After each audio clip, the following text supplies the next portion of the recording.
Welcome to the Explainer. Today we're looking at something genuinely dramatic. Think about it. When massive titans of industry suddenly lose billions of dollars, we usually just assume they forgot how to make a good product, right? We figure the engineering failed or the quality just went off a cliff. But actually, the truth is so much stranger. Some of the greatest, literally untouchable corporations in history lost their crown not because of bad engineering, but because they made fundamental marketing decisions that their incredibly loyal customers just couldn't accept. Decisions they flat out refused to forgive. So it really all comes down to this central, honestly fascinating question. How can one single advertisement, one sudden product change, or just one massive failure to read the room completely nuke decades of hard-earned brand loyalty? Well, over the next few minutes, we're going to conduct autopsies on some of the most famous marketing disasters in modern history. We are talking about absolute giants here: Coca-Cola, Gap, Kodak, Blockbuster. And look, our goal isn't just to sit here and point fingers at these companies. We want to uncover the vital, often super surprising lessons hidden right inside their mistakes, so that today's entrepreneurs can avoid stepping into the exact same traps. Section 1. The true power of marketing. Okay, before we can really dissect how these legendary companies failed so spectacularly, we've got to establish a baseline of what healthy corporate strategy actually looks like. We need to strip away a lot of common misconceptions here, because true marketing, it's not simply the act of selling. It's not just shoving a physical product out the door or running some clever TV ad. Marketing, at its absolute core, requires a deep, uncompromising understanding of customer psychology. It's about branding, positioning, and forging a genuine emotional connection with the actual human beings buying your stuff. It's about deeply understanding what your customers value and communicating that effectively. And as you'll see, forgetting this exact principle, forgetting the emotional side of the whole equation, is exactly what doomed the companies we're about to look at. Section 2. New Coke and the emotional disconnect. All right, let's dive right into this first autopsy. The year is 1985, and Coca-Cola is feeling immense, totally unprecedented competitive pressure from their biggest rival, Pepsi. So in response to this pressure, Coca-Cola made the unthinkable decision to completely change their century-old recipe. Now, internally, Coca-Cola believed this change made complete, unassailable logical sense. Why? Well, because of measurable performance. They ran these extensive, highly scientific blind taste tests, and the data was absolutely clear. Consumers literally preferred the sweeter taste of the new formula. So based purely on the hard numbers, they had a guaranteed winner. But in their total obsession with data, they completely missed the other half of the equation: the emotional connection.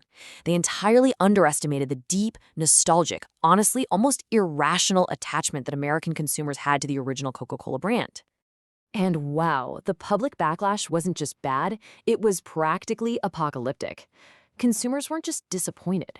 They felt personally betrayed by a brand they viewed as an American institution. It was a national uproar of such sheer magnitude that New Coke survived for a grand total of just 79 days before panicked executives pulled the plug and forced the return of the original formula. 79 days. The absolutely crucial lesson here is that customers don't always buy a product just for its measurable performance. Sometimes they buy what the product represents to them. Coca-Cola proved that measurable performance is practically useless if you completely sever that emotional connection with your audience. Section 3. Gap and the identity crisis. Now, while Coke totally misunderstood the emotional weight of their physical product, our next company, the clothing retailer Gap, misunderstood its own face. Gap had this established original brand identity that people knew and trusted for decades. Then, in 2010, seemingly out of nowhere, they introduced a sudden, incredibly unfamiliar logo redesign. They just ditched their classic blue box for this plain, modern font with a tiny little blue square. And the customer reaction? It was an immediate, vicious firestorm of social media criticism. The customer base was just so deeply attached to the visual identity they'd grown up with, and this new, highly corporate-looking aesthetic felt like an absolute betrayal of that established trust. And the timeline of this disaster is breathtakingly short. The sudden redesign is launched into the world. Step 2, fierce customer outrage instantly explodes all over social media, mocking the design relentlessly. And then step 3, a rapid, humiliating return to the previous original logo. But how rapid? Gap scrapped the new logo in just 6 days. No way, right? But yes, 6 days of public mocking was all it took for a massive global retailer to completely abandon a hugely expensive rebrand. Changing a familiar brand identity without anticipating how fiercely protective consumers are of it just creates completely unnecessary friction. Gap learned the hard way that a brand's logo doesn't just belong to the company. In the minds and hearts of the consumers, it actually belongs to them. Section 4. Kodak and the Digital Dilemma. For our third autopsy, the fatal flaw wasn't some sudden aesthetic change or a tweaked recipe. Instead, it was a massive structural case of strategic paralysis. Now, there's a really common myth out there that Kodak failed because they simply ignored digital photography. But actually, scratch that. It's not historically accurate at all. A Kodak engineer named Steven Sasson actually invented the digital camera way back in 1975. And to give you an idea of how early this was, his first digital camera was roughly the size of a toaster and took 23 seconds just to record a single black and white image. But they had the technology. They literally held the future in their hands. Yet as consumer behavior rapidly shifted toward digital over the coming decades, Kodak found themselves caught in a devastating transition. They were ultimately destroyed by digital disruption, despite being the exact company that sparked the technological revolution in the first place. So why did they fail if they had such a massive head start? Well, the answer lies in the trap of a highly profitable legacy business. Kodak's failure was fundamentally about the sheer economic difficulty of transitioning away from film. See, film rolls and the chemicals used to develop them had massive, incredibly lucrative profit margins. Digital photography, initially anyway, had almost none. So Kodak was basically trapped by their own margins. They struggled profoundly with the economic and strategic consequences of cannibalizing their own traditional film model. They were just so tethered to the staggering profits of the past that they couldn't aggressively maneuver themselves to survive the digital revolution. Section 5.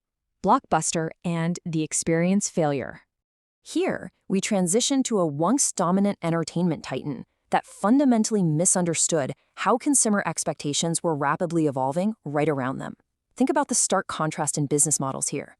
Blockbuster relied heavily on friction points. You had to physically drive to a video rental store, you had to hope the movie you wanted was actually in stock, and worst of all, you were punished with late fees if you didn't return it perfectly on time. In fact, at its peak, Blockbuster made hundreds of millions of dollars, a massive percentage of their overall revenue, purely from late fees. They literally built an entire business model on punishing their customers for being slightly disorganized. Meanwhile, competitors like Netflix were rising up, offering subscription models built entirely around frictionless convenience, mailing DVDs right to your door with zero late fees. And this is where the true definition of marketing comes full circle. Remember what we discussed at the very beginning? Marketing isn't just an advertisement you run on TV. The entire customer experience is the marketing. The late fees, the driving in the rain, the limited selection, the punishment, that friction was the Blockbuster experience. And when consumers were finally offered a vastly superior, completely frictionless alternative, Blockbuster's stubborn refusal to adapt their punishing customer experience just sealed their fate forever. Section 6. The ultimate marketing lesson. So, we've looked at the 79-day disaster of New Coke, the 6-day panic of Gap, the self-inflicted strategic paralysis of Kodak, and the punishing friction of Blockbuster. And through all of these incredibly diverse autopsies, a single, undeniable truth emerges. All of these incredible companies shared a fatal hubris. They fell deeply, irreversibly in love with their past. They proved that past success makes companies incredibly vulnerable to future failures. When you focus entirely on what made you successful yesterday, your historic recipe, your classic logo, your high-margin film sales, or your physical retail dominance, you become completely blind to what the market demands from you tomorrow. So I want to leave you with this lingering, provocative question to think about. What happens when a company perfectly knows its customers today, but completely misunderstands what those customers are becoming tomorrow? As we've seen, the result is the catastrophic loss of billions of dollars and decades of hard-earned loyalty. Think about how these exact principles apply to the brands you buy from every day, or maybe even a business you're trying to build yourself. The stakes literally couldn't be higher.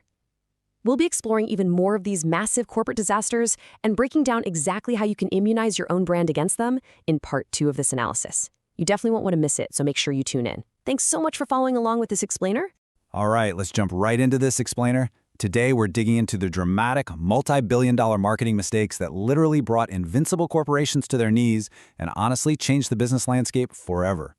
We're going to look at what exactly happens when some of the smartest, highest-paid executives in the world completely lose touch with reality, and more importantly, we'll break down how you can avoid stepping into the exact same traps.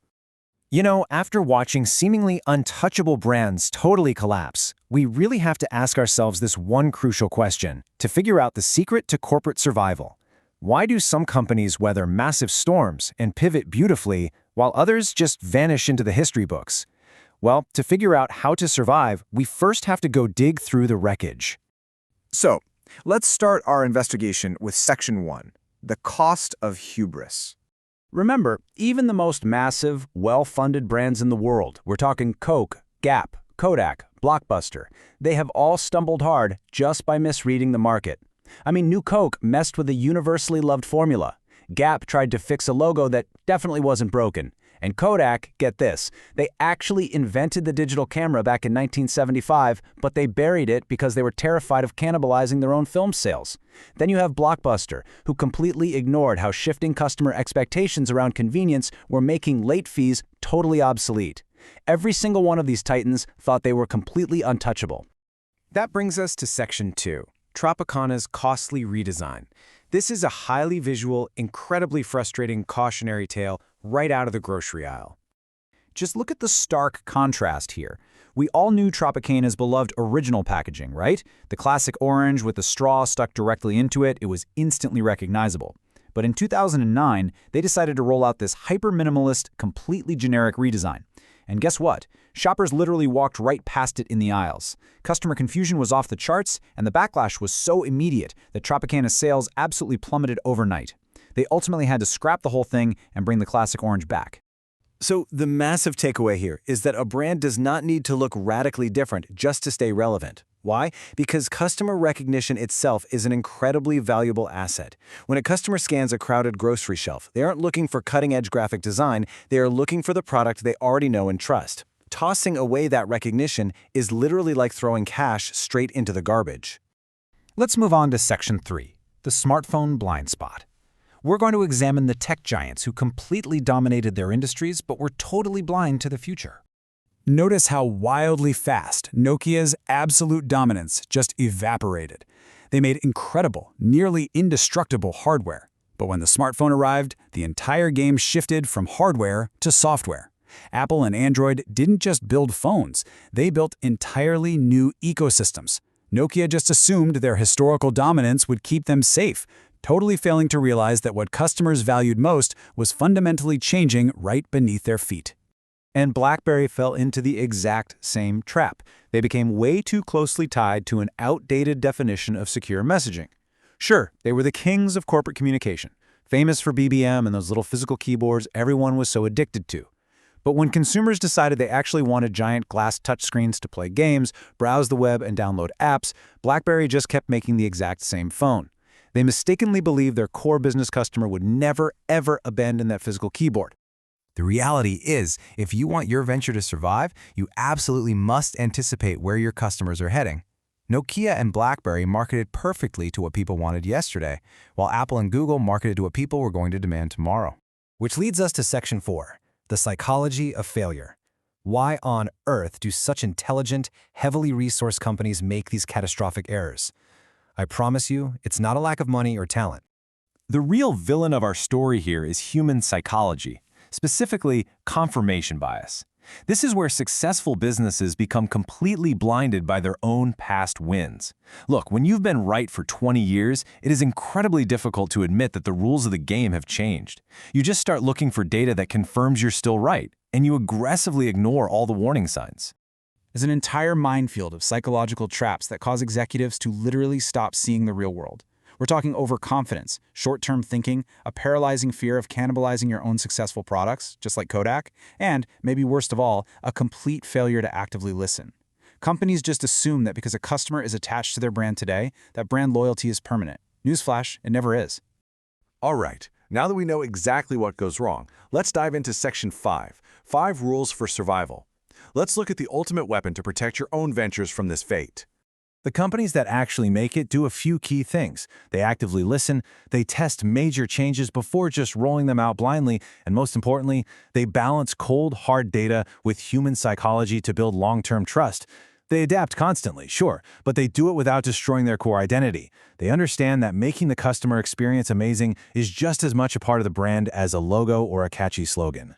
To boil this all down for you, here are the first 3 of our 5 unbreakable rules. Number 1, never assume customers will just accept a change simply because you told them to. We saw how that worked out for New Coke. Number 2, a recognizable brand is immensely valuable. Don't throw it in the trash like Tropicana did. And number 3, your biggest competitor might not even be another company. It might be a total shift in how customers behave. Think about the shift from going to Blockbuster stores to just streaming from your couch. Rounding out our survival rules, we have Rule 4, realizing that a spreadsheet might tell you one thing, but human psychology is going to do another. You absolutely must respect the emotion behind the purchase. And finally, Rule 5 reminds us that if you want long-term trust, you have to realize that marketing is about the entire customer experience, from discovery all the way through to how the product actually makes them feel when they use it. At the end of the day, a massive advertising budget and incredible talent will not save you if you lose touch with the people actually buying your product. The history of business is literally littered with giants who sat in a fancy boardroom, stared at a whiteboard, and completely forgot to just look out the window to see what real people were actually doing. The absolute greatest marketing advantage any business can have is simply understanding human beings. Trends are going to come and go. Disruptive technologies will appear totally out of nowhere. But if you deeply understand your customer, their fears, their desires, their daily realities, you can navigate through literally any shift. So, I want to leave you with this question to ponder as you build your own ventures. Will your business adapt to where the customer is actually going, or will you just become another cautionary tale in the history books? Until the next explainer, keep looking out that window and keep listening to your customers.